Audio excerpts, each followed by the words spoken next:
It was you. The words cut through the autumn air on West Randolph Street like a blade through silk. Andrew's fingers froze on his bow tie, the expensive fabric suddenly feeling like a noose around his throat. 50 feet away, Tyrese looked up from his phone, confusion flickering across his face as he pushed off his cherry-red Ferrari. Between them stood an elderly woman in a faded apron, one weathered hand pressed against her mouth, the other trembling at her side. Her eyes moved from Andrew to Tyrese and back again, recognition dawning across her face like a slow-motion car crash. "Nana Iris?" Tyrese called out, his voice uncertain, taking a step forward. She didn't answer. Her gaze stayed locked on Andrew, tears beginning to stream down her weathered cheeks. The scent of roasted garlic from nearby restaurants mixed with exhaust fumes as the city hummed around them, oblivious to the moment fracturing in that narrow alley. "All this time," she whispered, her voice breaking. "All this time it was you." Andrew's mouth went dry. His midnight blue Bentley gleamed behind him, a monument to everything he'd built on lies. Tyrese's smirk had vanished entirely now, replaced by something darker, confusion giving way to unease as he looked between his grandmother and his best friend. Nana Iris took a shaking step forward, her eyes never leaving Andrew's face. When she finally spoke again, her voice carried 30 years of grief compressed into a single, devastating question. "I raised you both." Her words trembled with fury and heartbreak. "How could you let me think he was dead?" Tyrese went rigid. Andrew's face drained of all color. And in that suspended moment before everything exploded, neither brother realized that the woman standing between them had already set in motion events that would destroy everything they thought they knew. What neither of them understood yet was that this confrontation wasn't just about revealing secrets. It was about to expose a betrayal so calculated, so methodical, that it would shatter not just their relationship, but their very identities. To understand how these two men ended up in this impossible moment, staring at each other across an alley as their entire worlds collapsed, we have to go back to the day that set everything in motion. Before we get into that, here's a special shout out to Mitchell Lawrence watching from England. Thank you for being one of our amazing supporters and engaging with the channel. A character in the story was named in your honor. If you'd also like to get a shout out in the next video, please like, subscribe, and comment where you're watching from, and you'll be given a shout out. Thank you. Now let's get into the story. Andrew Hayes had always known he was supposed to be a twin. It was the kind of knowledge that existed like wallpaper in his childhood, always there, rarely examined, just part of the backdrop of his small life in their cramped Chicago apartment. "Your brother is watching over you from heaven," Nana Iris would say when Andrew was 8 years old, tucking him into the pull-out sofa that served as his bed. Her weathered hands would smooth his hair back from his forehead, and her voice would take on that faraway quality it always had when she talked about the brother he'd never met. "He was just too special for this world, baby. God needed him more than we did." Andrew would nod, half listening, already drifting towards sleep. He'd never questioned it, never wondered why there were no photos, no hospital records, no grave to visit. It was just the story of his life. He'd been born a twin, but his brother had died, and that was that. The apartment they shared was small, but filled with love. Nana Iris worked double shifts as a custodian at the University of Chicago just to keep them afloat after Andrew's parents had divorced and disappeared into their own chaos. She'd taken him in without hesitation, raising him on her Social Security and whatever she could scrape together from her job. 8 years later, when Andrew was 16, Nana Iris came home to find him sitting on the floor of her bedroom, surrounded by cardboard boxes and his mother's belongings. "Baby, what are you doing?" she asked, setting down her purse. Andrew didn't look up. In his hands, he held a small metal lockbox, its lid hanging open. "Mom passed," he said quietly. "They called this morning. Heart failure. I picked up her things from the assisted living facility." Nana Iris's hand flew to her chest. "Oh, Lord. Andrew, I'm so—" "There's something in here," Andrew interrupted, his voice strange and hollow. He looked up at his grandmother for the first time, and she saw something in his eyes that made her blood run cold. "Nana, there's something you need to see." But she didn't move fast enough. Andrew's attention had already returned to the papers in his lap, his hands shaking as he read and reread the document that would shatter everything he thought he knew about his life. Adoption agreement. Private placement. The words swam before his eyes.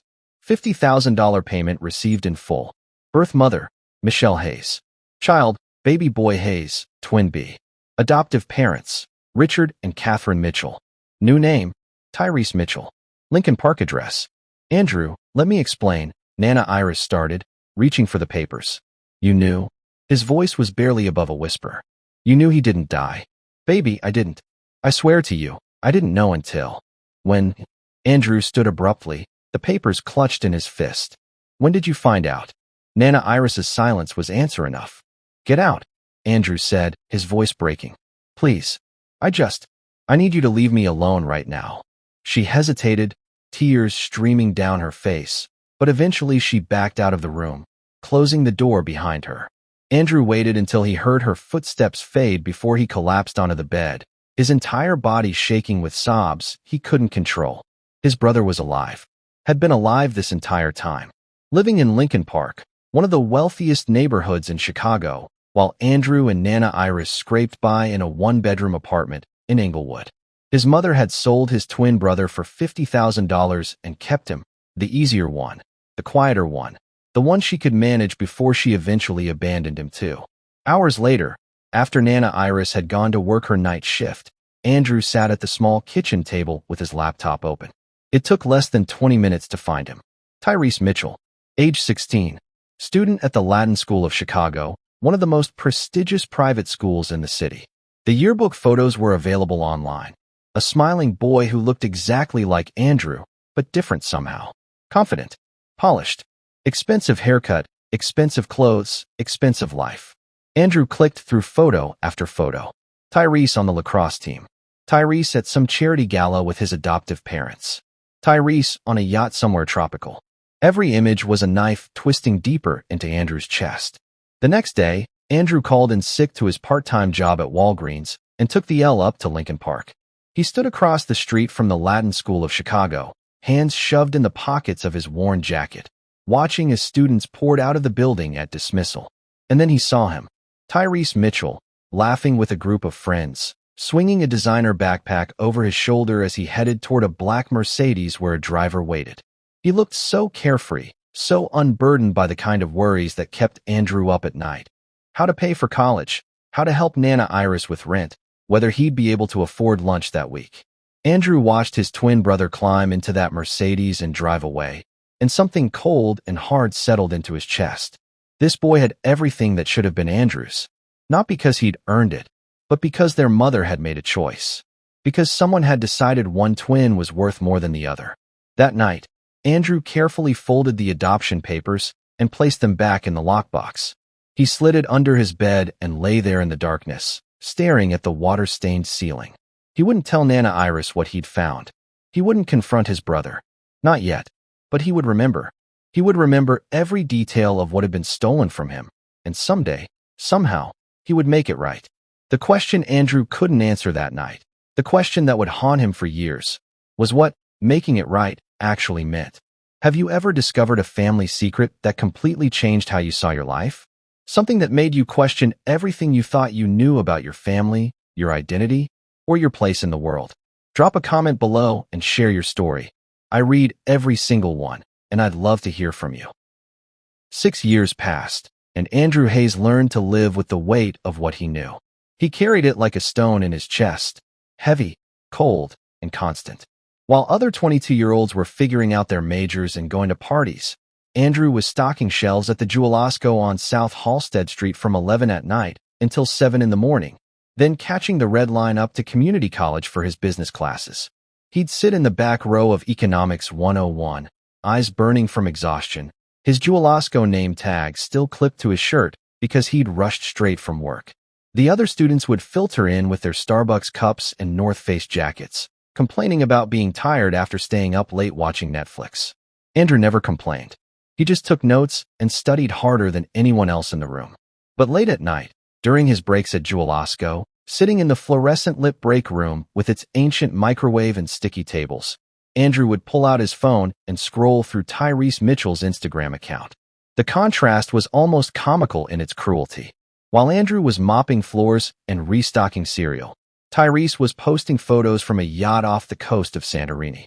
While Andrew was counting his tips to see if he could afford the CTA fare for the week, Tyrese was at some Northwestern fraternity formal, wearing a tuxedo that probably cost more than Andrew's entire wardrobe. "Living my best life," one caption read, accompanied by a photo of Tyrese and his adoptive parents at a restaurant Andrew recognized from a food magazine, Alinea, where a single meal cost what Andrew made in 2 weeks. Andrew would stare at these photos until his 15-minute break was over.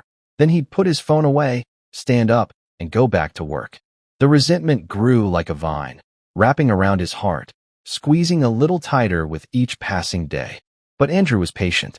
He'd always been patient. 2 years later, at age 24, everything started to change. The acceptance letter from DePaul University arrived on a Tuesday afternoon. Full scholarship to their business program. Andrew stood in the small apartment kitchen, hands shaking as he read the letter 3 times to make sure it was real. When Nana Iris came home from work that evening, and he showed her the letter, she dropped her purse right there in the doorway and started crying.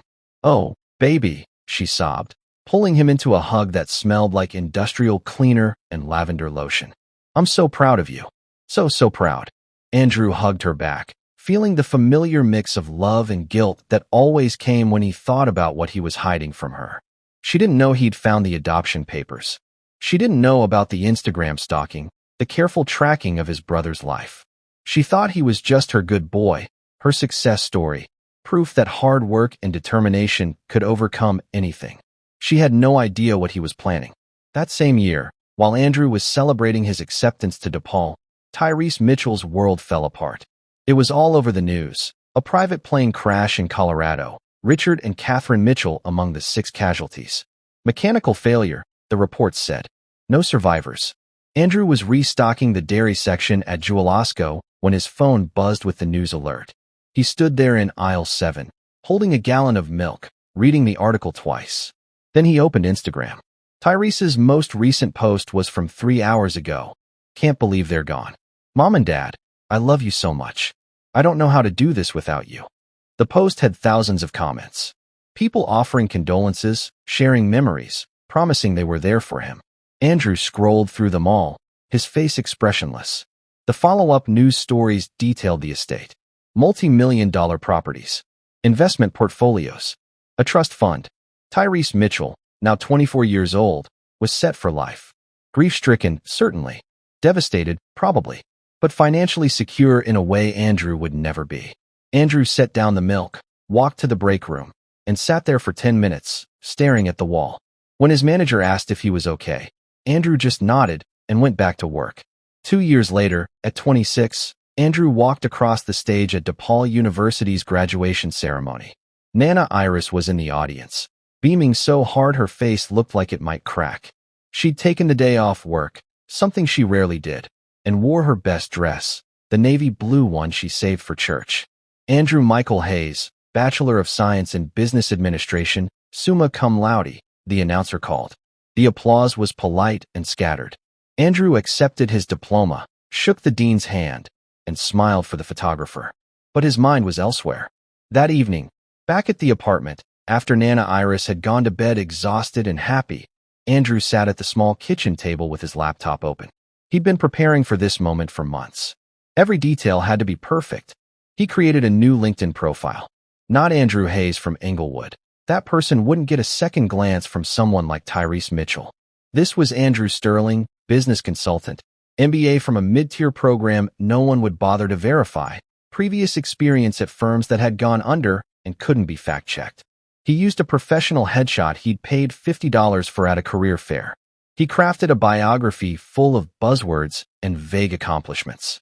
He built a network of fake connections, real people who'd never notice one more face in their hundreds of LinkedIn contacts. It took him 3 hours to get everything just right. When he was finished, Andrew Sterling looked legitimate, successful, trustworthy, exactly the kind of person a grieving 26-year-old heir would want in his corner. Andrew leaned back in his chair, studying his creation.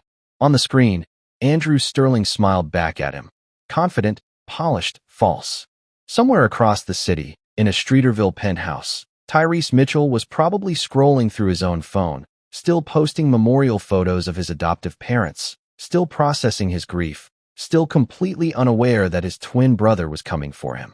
If you're enjoying this story and want to see how far Andrew's plan goes, you need to understand something. This is just the beginning. Most people will scroll past this video, but the ones who hit that subscribe button, they're the real ones who care about seeing this through to the end. They're the ones who understand that some stories demand to be followed all the way to their dark conclusions. Don't be a scroller. Be part of the story. Subscribe now, because what Andrew does next will change everything. The Art Institute of Chicago was hosting its annual spring gala, and the crowd was exactly what Andrew had expected. Chicago's wealthy elite dressed in designer gowns and tailored tuxedos, sipping champagne under crystal chandeliers while pretending to care about contemporary art. Andrew had paid $300 for his ticket, money he couldn't afford but considered an investment. He'd rented his tuxedo from a place on Clark Street, made sure his shoes were polished to a mirror shine, and practiced his Andrew Sterling persona in the mirror until it felt natural. Now he stood near the Impressionist collection, champagne glass in hand, watching Tyrese Mitchell across the room.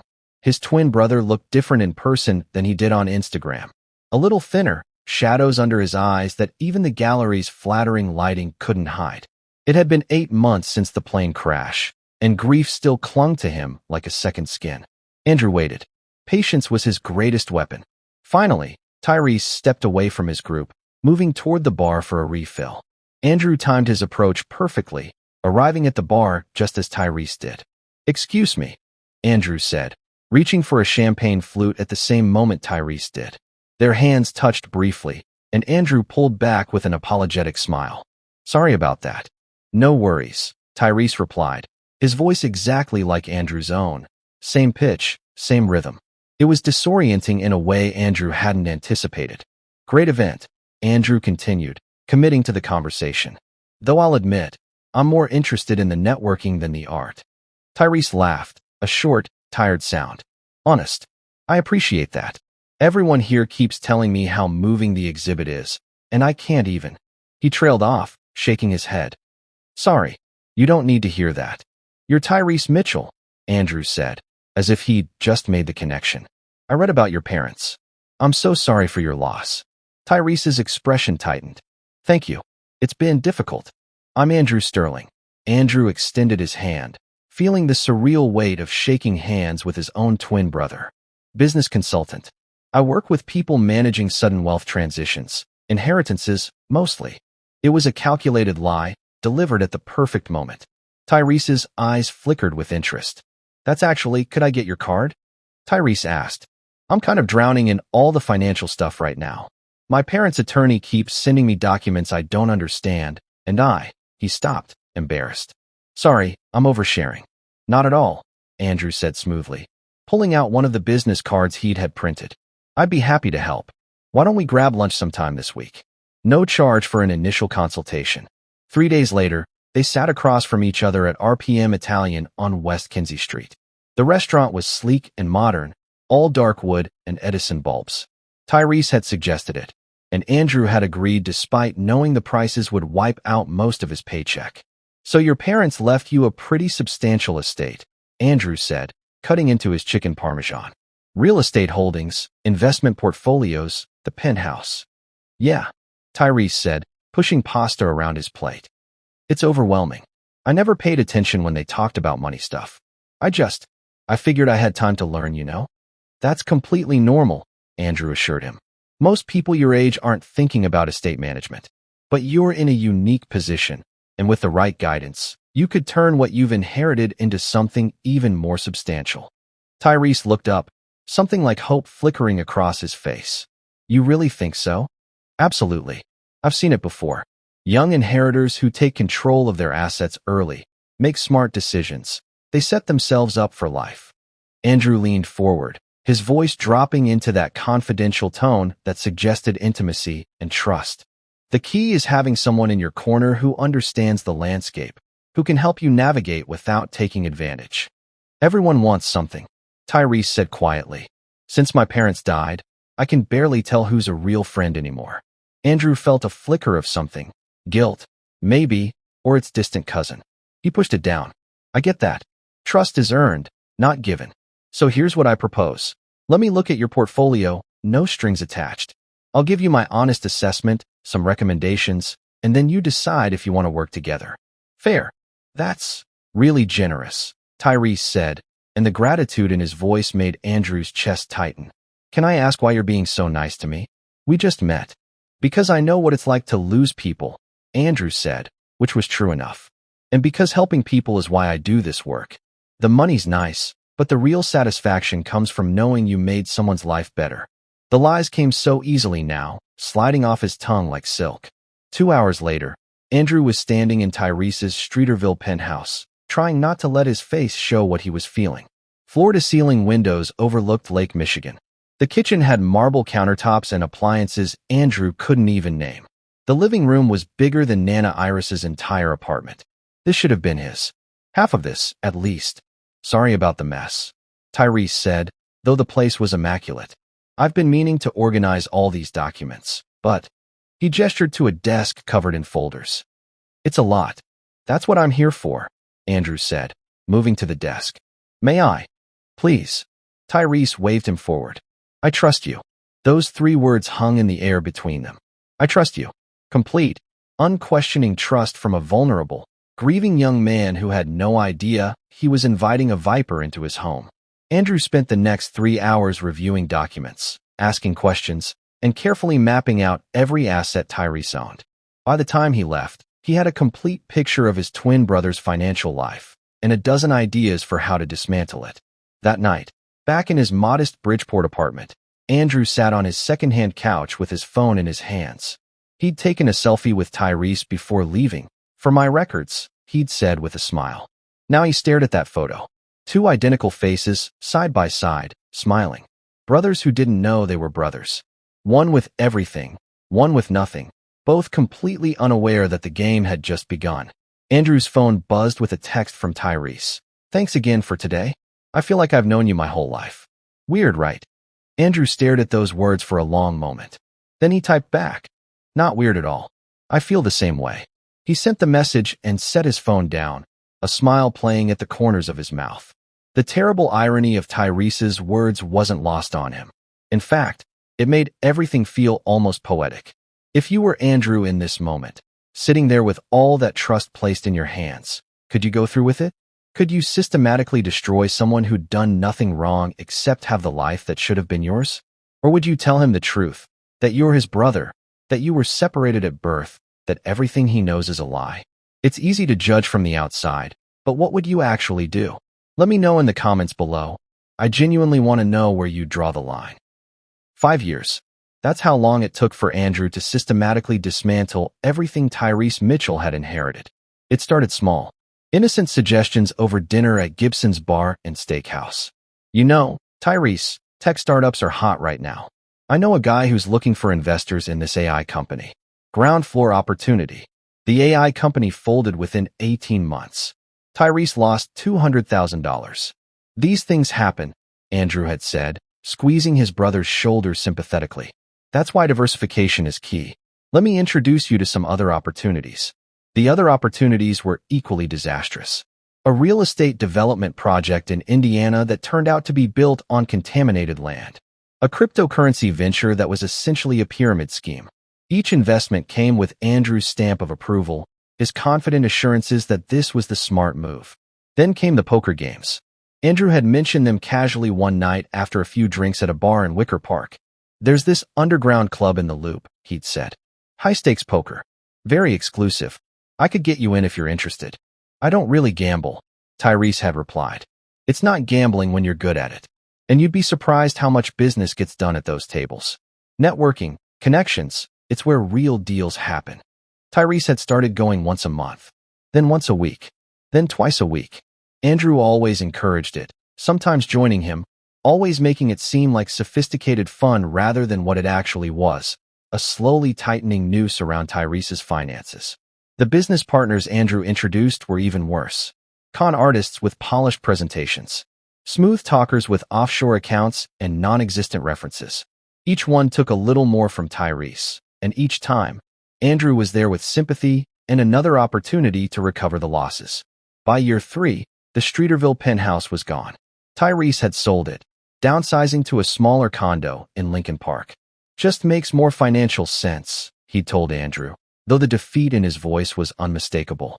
By year 4, the Ferrari was sold. Tyrese leased a replacement, trying to maintain the appearance of success even as his bank accounts dwindled. By year 5, his credit cards were maxed out, and he was taking meetings with debt consolidation companies. Through it all, Andrew was there. Supportive, concerned, always ready with advice that would dig the hole a little deeper. And Andrew's own life? It flourished. He'd gotten a real job at a consulting firm, leveraging the network he'd built through Tyrese. He'd moved out of his modest apartment and into a luxury condo in River North with views of the Chicago River. He drove a midnight blue Bentley, used, but still a Bentley. Nana Iris had been so proud when she first visited his new place. "Baby, look at you," she'd said, standing in his living room, her eyes wide as she took in the modern furniture and the floor-to-ceiling windows. "You've done so well for yourself." "I had a good teacher," Andrew replied, kissing her cheek. "Everything I am, I owe to you." She'd smiled, but then her eyes had landed on a photo on his bookshelf. Andrew and Tyrese at some charity event, their arms around each other's shoulders, identical smiles on identical faces. Nana Iris had gone very still. "Andrew, who is that?" "Just a friend from work," Andrew said, his voice smooth and easy. He'd prepared for this moment. "We get mistaken for brothers all the time." "Funny, right? He looks exactly like you." Her voice was quiet, strange. "We do have a similar look," Andrew admitted. "It's actually kind of a running joke with our colleagues. We should start a tribute band or something." Nana Iris picked up the photo, her weathered hands trembling slightly. "What's his name?" "Marcus." Andrew lied without hesitation. "Marcus Johnson. Nice guy. Works in marketing." She'd set the photo down carefully, but Andrew saw something in her eyes he'd never seen before. Suspicion, maybe, or the first stirrings of a terrible recognition. That night, back in her small apartment in Englewood, Nana Iris couldn't sleep. She lay in bed until 2 in the morning, then finally got up and pulled out an old shoebox from her closet. Inside were photos of Andrew as a baby, hospital photos, first birthday pictures, all the visual history of his early life. She spread them across her kitchen table under the harsh fluorescent light and stared at them for a long time. Then she pulled out her phone and looked up the photo Andrew had posted last week on Facebook, him and Marcus at a Bears game. The resemblance wasn't just similar. It was identical. The same nose, the same jaw, the same everything. These weren't just two men who happened to look alike. These were two men who shared the same DNA. Nana Iris's hands shook as she reached for her phone. It took her 3 tries to type "Private Investigator Chicago" into Google because her fingers kept slipping. The investigator she called, a woman named Sarah Chun with an office in the South Loop, answered on the 3rd ring despite the late hour. "Ms. Chun," Nana Iris said, her voice barely steady. "I need help finding someone. Someone who was adopted. About 30 years ago." "I can help with that," Sarah replied. "Can you give me some details?" "There was a baby. Twin boys. I was told one died at birth, but I think I might have been lied to." The words caught in Nana Iris's throat. "I think my grandson might still be alive." There was a pause on the other end of the line. "That's a serious allegation. Do you have any evidence?" "I have photos," Nana Iris said. "And a feeling. A mother's feeling. Is that enough?" "It's a start," Sarah said gently. "But I need to tell you something before we go any further. This kind of investigation, looking into adoptions, especially private ones, especially ones that might have been illegal, it can take months. Sometimes years. And sometimes," she hesitated, "sometimes the truth is harder to live with than the lie. Are you sure you want to know?" Nana Iris looked at the photos spread across her table. Baby Andrew's face stared up at her, innocent and unaware of the secrets that would shape his life. She thought about the man in Andrew's photo, the one with his grandson's face, living somewhere in Chicago, possibly never knowing he had a brother, a grandmother, a history that had been stolen from him. "Yes," she whispered. "I need to know. What would you do if you suspected your family had been lying to you for decades? If you thought there was a secret so big it could rewrite your entire understanding of who you are? Would you dig for the truth, knowing it might destroy everything? Or would you leave it buried and try to go on with the life you know?" Comment below, because this is the kind of choice that defines who we are. Sarah Chin slid a manila folder across the table at the Starbucks on Michigan Avenue. The morning rush swirled around them, tourists with shopping bags, business people grabbing their morning caffeine fix, but Nana Iris only had eyes for that folder. "Before you open it," Sarah said quietly, "I want you to take a breath. What's in here is going to change things." Nana Iris's weathered hands trembled as she pulled the folder toward her. Inside were 2 documents, side by side. 2 birth certificates. Same date, March 15th, 1994. Same hospital, Northwestern Memorial. Same mother, Michelle Hayes. Different names, Andrew Michael Hayes and baby boy Hayes, twin B. "Oh God," Nana Iris whispered. "Oh my God, it's true." "There's more," Sarah continued. Baby boy Hayes was listed as deceased on hospital records filed 3 days after birth. But there's no death certificate, no burial record, nothing. It's like he just vanished. Because he didn't die. Nana Iris's voice broke. "They took him. Someone took him, and they told me he was dead." "I'm still tracking down the adoption records," Sarah said. "But Ms. Hayes, this is enough to confirm your suspicions. Your grandson had a twin brother who survived. The question now is, where is he?" Nana Iris thought about the photo on Andrew's shelf. The man with her grandson's face. Marcus Johnson, Andrew had called him. But what if that was a lie? What if everything was a lie? Across town, in Andrew's gleaming office at the consulting firm on Wacker Drive, Tyrese Mitchell sat with his head in his hands. He'd aged in the past 5 years. His designer clothes couldn't hide the stress lines around his eyes, or the way his expensive watch now hung loose on his wrist from the weight he'd lost. "I don't understand how this happened," Tyrese said, his voice hollow. "Every investment you suggested seemed solid. Every connection you made seemed legitimate." Andrew leaned back in his leather chair, his face a mask of sympathetic concern. "Sometimes the market is unpredictable, Ty. We did our due diligence on all of those opportunities." "I'm drowning, Andrew." Tyrese looked up, and the desperation in his eyes made Andrew's chest tighten with something that might have been guilt. "The condo's got a second mortgage. I've got creditors calling. I might have to file for bankruptcy." "Let's not panic," Andrew said smoothly. "I actually heard about an opportunity yesterday. Real estate development in Milwaukee. High risk, but the potential returns." "No." Tyrese's voice was sharp. "No more investments. No more opportunities. I can't lose anything else." Andrew studied his brother for a long moment. This wasn't supposed to feel bad. This was justice, wasn't it? Taking back what had been stolen? But looking at Tyrese's hollow eyes, Andrew felt something crack in his carefully constructed armor. "I understand," he said quietly. "Let me see what I can do to help consolidate your debts. As a friend." "You've been such a good friend," Tyrese said, and the gratitude in his voice made Andrew want to scream. That evening, Andrew was pouring himself a scotch in his River North condo when his doorbell rang. Nana Iris stood in the hallway, her purse clutched to her chest, her eyes red from crying. "Nana, what's wrong?" Andrew asked, though dread was already pooling in his stomach. She walked past him into the apartment and pulled the folder from her purse. "I hired an investigator," she said, her voice shaking. "I know there were 2 babies, Andrew. I know your brother didn't die." Andrew's mind raced. He'd prepared for this possibility, had a response ready. "Nana, please sit down. You're clearly upset." "Don't." She held up her hand. "Don't tell me I'm upset. Tell me the truth. That man in the photo, Marcus Johnson, that's not his real name, is it?" "It is," Andrew lied, moving toward her with concern etched on his face. "Nana, I think you're getting confused. There were 2 birth certificates because there were complications during labor. Sometimes hospitals file duplicate paperwork when there's trauma involved. But my brother died. You were there. You held me while I was crying about it when I was a kid. But the photo is a coincidence," Andrew interrupted gently. "A remarkable one, I'll admit, but still just a coincidence." "Nana." He took her hands in his, looking into her eyes with manufactured sincerity. "I'm worried about you. This confusion, these false memories, they can be signs of cognitive decline. Maybe we should make an appointment with your doctor." Nana Iris pulled her hands away, but doubt flickered across her face. "I'm not confused."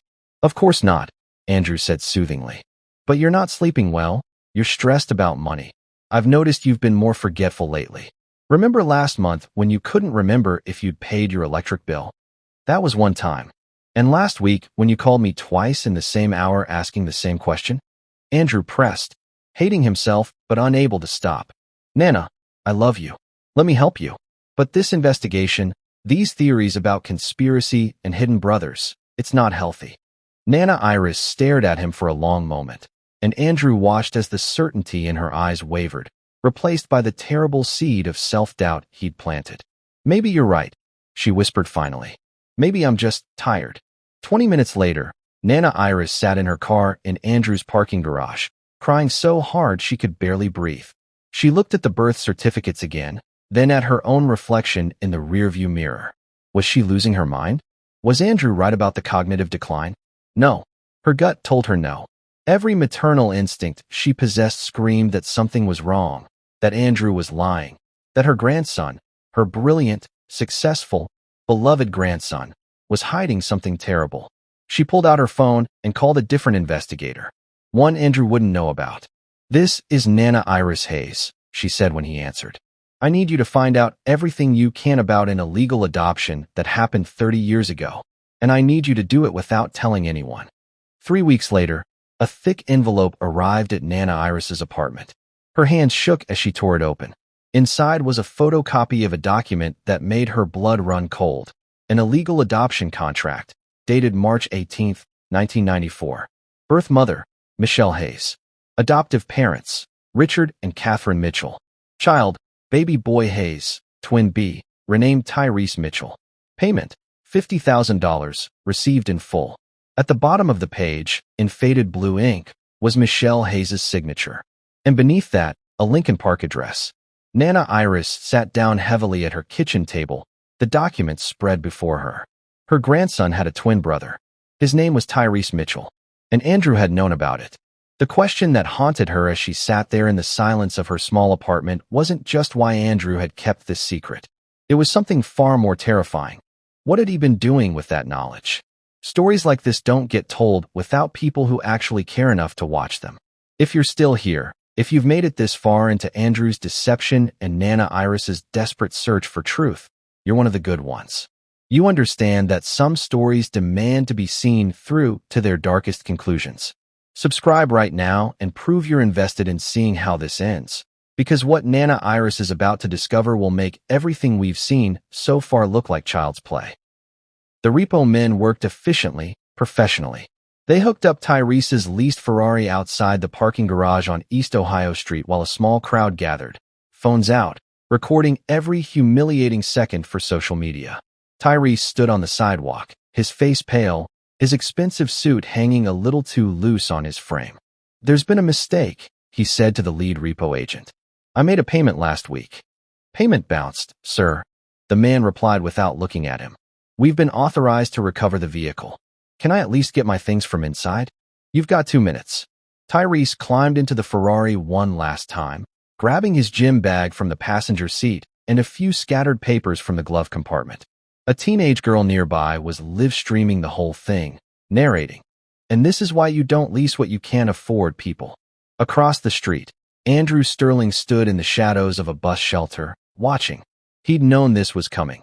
He'd seen the missed payment notices when he'd accidentally opened Tyrese's mail last week during a visit to help with financial planning.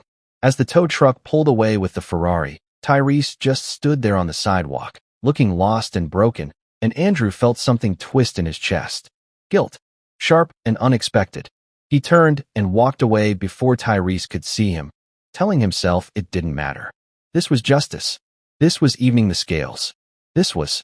The thought died as Andrew remembered the way Tyrese had looked at him last week over coffee, saying, "I don't know what I'd do without you, man. You're the only real friend I have left." Andrew shoved his hands in his pockets and kept walking. That same afternoon, Nana Iris sat across from Thomas Brennan, attorney at law, in his loop office on the 32nd floor of a building that overlooked the Chicago River. She'd spread every document across his mahogany desk: birth certificates, the illegal adoption contract, the investigator's findings, everything. Brennan, a man in his late 50s with silver hair and reading glasses perched on his nose, reviewed the documents with increasing gravity. "Ms. Hayes," he said finally, "this is one of the most clear-cut cases of illegal adoption I've seen in my career. Private adoptions require proper legal channels, background checks, home studies. This," he tapped the contract. "This was essentially a black market sale of a child. Can we do anything about it? Nana Iris asked, her voice steady now. Can we hold someone accountable? The birth mother is deceased, as are the adoptive parents, Brennan said. But we could pursue a civil case for fraud, emotional damages, possibly even file a complaint with the state bar if any attorneys were involved in facilitating this. And if your other grandson knew about this and used that knowledge to harm his brother. He paused. That opens up other legal avenues. Fraud, potentially. Conspiracy, depending on what he did. He destroyed him, Nana Iris said quietly. I don't have proof yet, but I know. Andrew befriended Tyrese, gained his trust, and then systematically ruined his life. I can feel it. Brennan leaned back in his chair. If that's true, we're talking about serious legal consequences. Criminal charges, possibly. Civil liability, certainly. I want to file the lawsuit, Nana Iris said. I want everything documented. But I don't want to serve papers yet. Not until I've confronted them both face to face. That's inadvisable, Brennan cautioned. These situations can become volatile. I need them to hear it from me first, Nana Iris interrupted. I need to look into Andrew's eyes when he realizes I know everything. And Tyrese deserves to hear the truth from his grandmother, not from a stranger serving him legal papers. Brennan studied her for a long moment, then nodded. I'll prepare everything. When you're ready, we'll move forward. After leaving Brennan's office, Nana Iris sat in a Caribou Coffee on State Street and methodically copied every document to her phone. She created backup files, sent copies to 3 different email addresses, and saved everything to a cloud storage service her granddaughter had helped her set up last year. Then she pulled up her contacts and made 2 phone calls. The first was to Andrew. Hi baby, it's Nana. I know we've been distant lately, and I hate that. Can we meet tomorrow? There's something important I need to talk to you about. How about that little food cart spot on West Randolph? The one near your office? Say around 3 o'clock. Andrew's voice was warm, unsuspecting. Of course, Nana. Is everything okay? Everything's fine, she lied. I just miss you. See you tomorrow. The second call was to a number she'd gotten from the investigator. It rang 4 times before a familiar voice answered. Familiar because it sounded exactly like Andrew's. Hello. Tyrese Mitchell. Nana Iris's voice trembled. Yes, who's this? My name is Iris Hayes. You don't know me, but I knew your biological mother. I have some information about your adoption that I think you need to hear. Could we meet tomorrow? 315 West Randolph Street, near the food carts. There was a long pause. How did you get this number? I hired an investigator, Nana Iris said honestly. I know this sounds strange, but I promise you, what I have to tell you will change your life. Please, just give me 15 minutes. Another pause. Then, okay, 3:15. I'll be there. Nana Iris hung up and sat back in her chair, her heart pounding. Andrew at 3. Tyrese at 3:15. 15 minutes for them to overlap. 15 minutes for the truth to come crashing down on both of them like a tidal wave. That evening, Nana Iris stood at her kitchen window watching the sun set over Chicago, painting the sky in shades of orange and purple. She thought about the little boy she'd raised, the one who'd brought home straight A's and made her laugh and promised to take care of her when she got old. She thought about the other little boy, the one who'd been stolen from her, who'd grown up in luxury never knowing his grandmother existed. And she thought about what Andrew had become, not the hero she'd raised him to be, but something twisted and vengeful and cruel. Tomorrow, she whispered to her reflection in the window glass. Tomorrow, they both learned the truth. The question that should have haunted her was whether she was doing the right thing. But Nana Iris had moved past doubt. She'd spent 30 years believing a lie. Tomorrow, everyone would live in truth, no matter how painful. Do you think Nana Iris is doing the right thing by confronting them both at once? Forcing Andrew and Tyrese to face each other and the truth simultaneously? Or should she have told them separately, given them time to process individually? There's no easy answer here, but I want to know what you think. Drop your thoughts in the comments below. Would you choose the brutal efficiency of one confrontation or the mercy of separate revelations? Andrew arrived at West Randolph Street at 2:55 p.m., giving himself time to prepare. He adjusted his bow tie in the Bentley's side mirror. He'd come straight from a client meeting and took a deep breath. Whatever Nana wanted to talk about, he'd handle it. He always did. The autumn air was crisp, carrying the scent of roasted garlic and grilled onions from the nearby restaurants. Food carts lined the narrow alley, and he spotted Nana Iris's small setup near the end. She'd been running it for extra income for the past few years, selling her famous jerk chicken and rice. Andrew checked his watch. 3 o'clock exactly. Time to see what this was about. He was halfway down the alley when he heard the distinctive rumble of an engine behind him. Andrew turned and froze. A cherry-red Ferrari, not Tyrese's old one, but a leased replacement, pulled up to the curb. And climbing out of it, looking just as confused as Andrew felt, was Tyrese Mitchell. Their eyes met across 50 feet of concrete. Tyrese's face registered surprise, then confusion.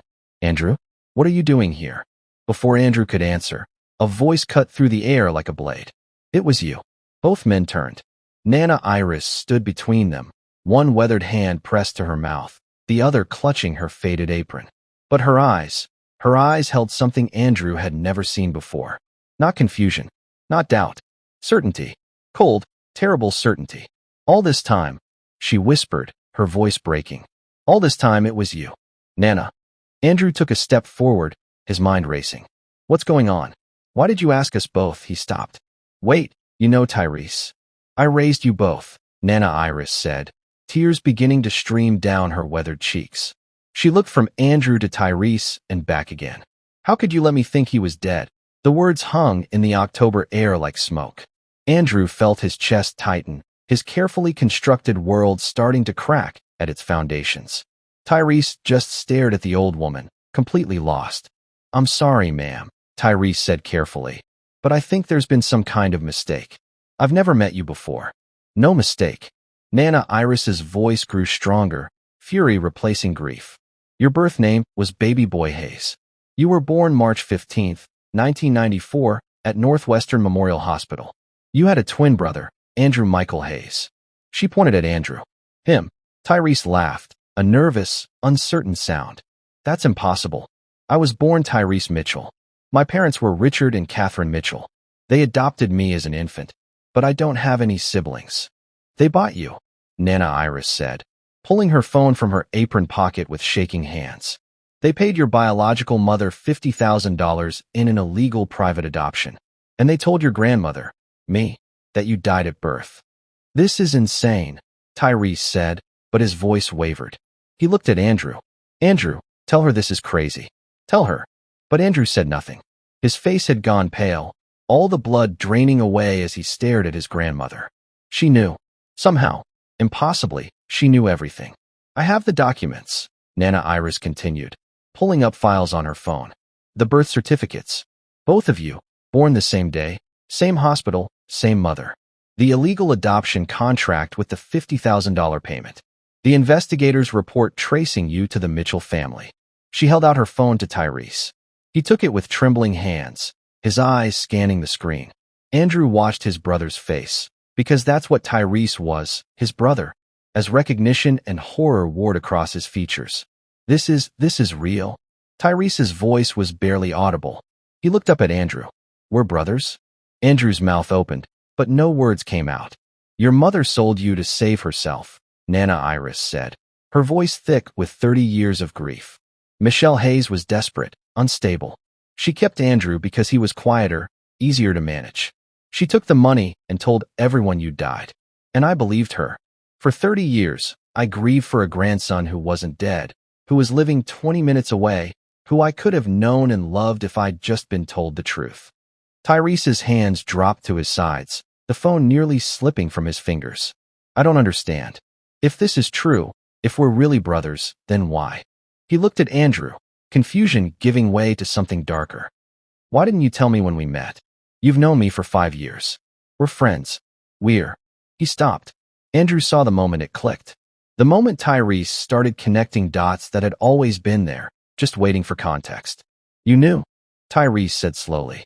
"When we met at that gala, when you offered to help me with my finances, when you became my best friend, you already knew we were brothers." "Tyrese," Andrew started. "How long?" Tyrese's voice was rising now, cutting through the afternoon noise. "How long have you known?" "I found out when I was 16, Andrew said quietly. "After my mother passed away. I found the adoption papers in her belongings." The silence that followed was deafening. Tyrese stared at him with an expression Andrew couldn't quite read. Betrayal, disbelief, The beginning of something that looked like rage. 10 years, Tyrese said finally. You've known for 10 years that I was your brother, and you never said anything. You befriended me. You gave me advice. You were there for every major moment in my life, and you never told me the truth. It's more complicated then. What else did you do? Tyrese's voice was shaking now. All those investments that went bad, all those business partners who turned out to be criminals, all those poker games you encouraged me to attend. His eyes widened with horrified realization. Oh my God, you did this on purpose. You destroyed my life on purpose. Andrew's silence was confirmation. And in that moment, as Tyrese stared at the man he'd considered his best friend, his mentor, his brother in every way except blood, except now he knew they actually were blood, something fundamental broke in his chest. What is she talking about? Tyrese's voice trembled, looking desperately at Andrew. Andrew, tell her she's wrong. Tell me this is all some terrible mistake. Tell me you didn't. But he couldn't finish the sentence, couldn't give voice to the betrayal that was crystallizing with each second of Andrew's guilty silence. If you were Tyrese in this moment, standing in that alley discovering that your best friend was actually your brother who'd been systematically sabotaging you for years, what's the first thing you'd say to him? Would you demand explanations? Would you lash out in anger? Would you walk away? Comment below. I genuinely want to know, because this is the kind of betrayal that would break most people. Andrew's silence stretched like a chasm between them. Every second that passed without denial was another confirmation, another nail in the coffin of their false friendship. Say something, Tyrese demanded, his voice cracking. Tell me she's wrong. Tell me you didn't know we were brothers. Tell me you didn't. I can't, Andrew whispered. I can't tell you that. The words hit Tyrese like a physical blow. He staggered back a step, one hand gripping the Ferrari's hood to steady himself. Oh my God. Oh my God, it's true. Here. Nana Iris stepped forward, holding out her phone to Tyrese. Look at it all. See what was stolen from you. See what your brother knew and never told you. Tyrese took the phone with shaking hands. His eyes moved across the screen, the adoption contract with its cold, transactional language. Birth mother, Michelle Hayes. Adoptive parents, Richard and Catherine Mitchell. Payment, $50,000, received in full. Child, baby boy Hayes, twin B, renamed Tyrese Mitchell. They bought me, Tyrese breathed. My parents, they bought me like property. They loved you, Nana Iris said, her voice softening slightly. From what I've learned, Richard and Catherine Mitchell raised you well. They gave you opportunities, education, love. What they did was illegal, but they weren't the villains here. Your birth mother was desperate. Your adoptive parents wanted a child. But someone should have told the truth. Someone should have told me my grandson was alive. Tyrese kept scrolling, his face growing paler with each document. Bank transfers. Investigator reports. Photos of him as a baby that he'd never seen before, held by a woman who looked like an older version of Andrew's face, their mother. When did you find out? Tyrese looked up at Andrew, his eyes red-rimmed. When did you know about this?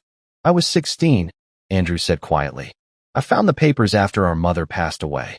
16. Tyrese's voice was hollow. You were 16. And when we met at that gala, when you introduced yourself as Andrew Sterling, business consultant, his voice rose. You were 26. That's 10 years, Andrew. 10 years of knowing I existed, knowing we were brothers, and you said nothing. I was angry, Andrew said, the words tumbling out now. You had everything. The parents, the money, the education, the opportunities. Everything that should have been mine, or at least half mine. You lived in penthouses while Nana and I, he gestured helplessly. I worked night shifts at a grocery store to afford community college. You posted vacation photos from Europe. I tried to help Nana pay rent. You complained about which luxury car to buy. Do you have any idea what that felt like? So you decided to destroy me? Tyrese's voice was incredulous. Instead of telling me the truth, instead of maybe, I don't know, suggesting we could share some of what I inherited, you befriended me and systematically ruined my life. I wanted to even the playing field, Andrew said weakly. Even the playing field? Tyrese repeated. Andrew, I've lost everything. The investments you suggested. His eyes widened as the full picture snapped into focus. The tech startup that folded. The real estate deal on contaminated land. The cryptocurrency scheme. Those weren't just bad luck, were they? You knew those would fail. Andrew said nothing. The poker games, Tyrese continued, his voice rising with each revelation. You introduced me to those underground clubs. You kept encouraging me to go back even when I was losing. The business partners who turned out to be criminals, you introduced me to them. Every single financial disaster in my life for the past 5 years, you were right there, guiding me toward it. You had so much, Andrew said, desperation creeping into his voice. I just wanted you to understand what it was like to struggle, too. I trusted you, Tyrese shouted, and several pedestrians on the street turned to look. You were my best friend. When my parents died, you were the one person I thought I could count on. I told you things I've never told anyone. I trusted you with my finances, my future, my life, and you used all of that to destroy me. Nana Iris stepped forward, her voice cutting through the rising tension. There's more you need to know. I've already sent all of this documentation to my attorney. I'm filing a lawsuit against the estate that facilitated the illegal adoption and potentially against Andrew for fraud and emotional damages. Andrew's head snapped toward her. Nana, don't Nana me, she said, her voice hard. You lied to me. You gaslit me when I started asking questions. You made me think I was losing my mind. You destroyed your brother's life out of jealousy and revenge. You're not the grandson I raised. I don't even know who you are anymore. The words hit Andrew harder than any of Tyrese's accusations. He saw himself reflected in his grandmother's eyes, not the struggling hero he'd imagined himself to be, but the villain of this story. I didn't mean for it to go this far, Andrew said, his voice barely audible. I just wanted. What? Tyrese demanded, taking a step toward him. What did you want? To make me suffer? To take revenge for something that wasn't my fault? I didn't choose to be adopted, Andrew. I didn't choose to have wealthy parents. I was a baby. I had no control over any of it. But you benefited from it, Andrew shot back. Every day of your life, you benefited from what was stolen from me. So you stole my future to make up for it. Tyrese's hands clenched into fists at his sides. You took everything I had, everything my parents left me, and you destroyed it out of spite. I wanted you to feel what I felt, Andrew said, and there was something raw and broken in his voice now. I wanted you to know what it was like to be the one without options, without safety nets, without. I'm going to be sick, Tyrese interrupted, turning away. I literally think I'm going to be sick. He took several deep breaths, one hand braced against the Ferrari. When he turned back, his face had transformed. The confusion and hurt were still there, but underneath them now was something darker, a rage that had been building for 5 years without knowing its true target. You're my brother, Tyrese said, his voice shaking with barely controlled fury. We're family. And instead of telling me that, instead of giving us a chance to know each other, to maybe build something real, you spent 5 years systematically destroying me. He took another step toward Andrew, and this time there was something dangerous in his movement. Andrew backed up against the Bentley, and Nana Iris quickly raised her phone, her fingers fumbling to open the camera app. Tyrese, she said, her voice urgent. Don't. But Tyrese wasn't listening. All the losses, all the failures, all the nights spent wondering what he'd done wrong. They all had a name now. They all had a face. And that face belonged to the man he'd trusted most in the world. Do you think Andrew deserves forgiveness for what he did? Can you understand the rage and resentment that drove him to destroy his own brother? Or has he crossed a line that can never be uncrossed? Is there any path back from this kind of betrayal? Or are some wounds simply too deep to heal? Let me know in the comments. I'm genuinely curious where you stand on this. Everything happened in the space of a heartbeat. Tyrese lunged forward with a roar of pure anguish and rage, years of manipulation and betrayal erupting from somewhere deep in his chest. Andrew barely had time to register the movement before Tyrese's hands were on his shoulders, shoving him backward with all the force of 5 years of pent-up fury. Andrew stumbled, his expensive shoes slipping on the concrete. His back slammed against the Bentley with enough force to knock the wind from his lungs. The careful composure he'd maintained for so long, the mask of Andrew Sterling, successful consultant, trusted friend, shattered completely as he looked up at his brother's contorted face. How could you? Tyrese screamed, his voice cracking. How could you do this to me? Tyrese, stop. Nana Iris's scream cut through the air as she fumbled with her phone, her hands shaking so badly she nearly dropped it. But she managed to open the camera, managed to press record, capturing everything as it unfolded. Andrew tried to push himself upright, tried to say something, an apology, an explanation, anything, but Tyrese grabbed the front of his shirt, pulling him forward only to shove him back again. The Bentley's alarm shrieked to life, the high-pitched wail drawing immediate attention from everyone within a 2-block radius. Pedestrians stopped in their tracks. Phones appeared, a dozen different angles, all capturing the same impossible scene. 2 identical men in an alley, one in a torn designer suit, the other in an immaculate tuxedo, locked in a confrontation that looked like watching someone fight their own reflection. "You were supposed to be my friend." Tyrese's hands were still gripping Andrew's shirt, twisting the expensive fabric. "I told you everything. I trusted you with everything. And the whole time, you were..." His voice broke completely. "You were my brother, and you destroyed me." Andrew's legs gave out. He slid down the side of the Bentley, ending up in a crumpled heap against the rear tire.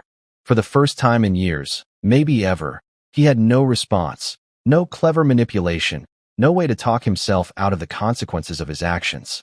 Tyrese stood over him, breathing hard, his shirt torn at the collar, his face a devastating mixture of rage and grief. Tears streamed down his cheeks, and he didn't bother to wipe them away. "Say something," Tyrese demanded, his voice hoarse. "Say something that makes this make sense." But Andrew just sat there, defeated, everything he'd built. The lies, the persona, the careful revenge, collapsing around him like a house of cards in a hurricane. The crowd pressed closer. Someone was narrating for their TikTok live stream. "And I don't know what's happening, but these 2 guys look exactly alike, and one of them is absolutely losing it." Another voice. "Is this some kind of performance art? Somebody call the police." "I already did. They're on their way." Nana Iris lowered her phone slowly, her fingers still on the record button. The screen showed it all: the confrontation, the confession, Tyrese's anguish, Andrew's collapse. Everything she'd needed to prove what Andrew had done was right there, captured in high definition, time-stamped, undeniable. But as she looked at the footage, then up at her 2 grandsons, one crumpled against an expensive car, the other standing over him with his whole body shaking from the force of emotions he'd never been allowed to feel, she felt something crack in her chest. These were her boys. Both of them. One she'd raised, one she'd been denied. And this moment, this awful, devastating moment, was going to define the rest of their lives. In the distance, sirens began to wail. Getting closer. The crowd murmured, parting slightly as people anticipated the arrival of police cars. Nana Iris could see the flashing lights reflecting off building windows 2 blocks away, getting nearer with each passing second. She looked down at her phone again. Her thumb hovered over the screen. One tap to save the video, another to delete it. "Nana." Andrew's voice was barely audible over the Bentley's alarm and the approaching sirens.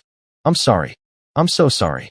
Tyrese turned to look at her, and the expression on his face, the betrayal, the confusion, the desperate need for someone to make sense of this nightmare, nearly broke her completely. "You recorded it?" Tyrese asked, his voice hollow. "You got everything?" Nana Iris nodded slowly. "Everything." "Good." Tyrese's voice was flat, emotionless now, like he'd used up every feeling he had. "Let the whole world see what he did. Let everyone know what kind of person." "Wait." The word escaped Andrew's lips as he struggled to sit up straighter. "Nana, please. If you release that video, it won't just destroy me. It'll destroy both of us. Tyrese's face is all over it too. Everyone will know about the illegal adoption, about our mother, about..." "I don't care," Tyrese said. "I don't care what happens to me anymore. You already took everything that mattered." The sirens were so close now, maybe 30 seconds away. Nana Iris stared at the phone in her trembling hands. The delete button seemed to pulse with significance. One press, and the video would be gone forever. The evidence would vanish.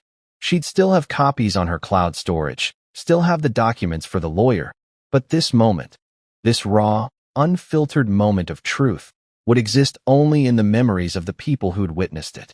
But if she kept it, if she let this footage exist, it would follow both of her grandsons for the rest of their lives. Every future employer, every potential friend, every person they'd ever meet would be one Google search away from seeing this moment of complete collapse. "What do I do?" she whispered to herself. But in the sudden lull as the Bentley's alarm finally timed out, everyone heard her. Andrew looked up at her, hope flickering in his eyes for the first time. Tyrese stared at her, his face unreadable. And the police cars rounded the corner onto West Randolph Street, their lights painting the alley in alternating flashes of red and blue. Nana Iris's finger stayed frozen over the delete button, the weight of 30 years of grief and love and rage and mercy paralyzing her completely as both of her grandsons, one who'd betrayed everything, one who'd lost everything, watched and waited for her to decide their fate. This story isn't over. Not even close. What happens when the police arrive? What does Nana Iris decide? Does she delete the video and give both brothers a chance at privacy? Or does she let the truth exist in its rawest form? And what about the legal consequences? The lawsuit, the criminal charges, the decades of lies finally coming to light? If you want to see part 2, if you need to know what Nana Iris decides and whether these brothers can ever find their way back from this kind of betrayal, you have to do 3 things right now. Hit that like button, subscribe to this channel, and comment part 2 below. I'm serious. If I don't see enough comments demanding part 2, I won't know you actually care about how this ends. This is the moment where you prove you're invested. So don't just watch, participate. Comment part 2 right now, and let's see where this impossible situation leads.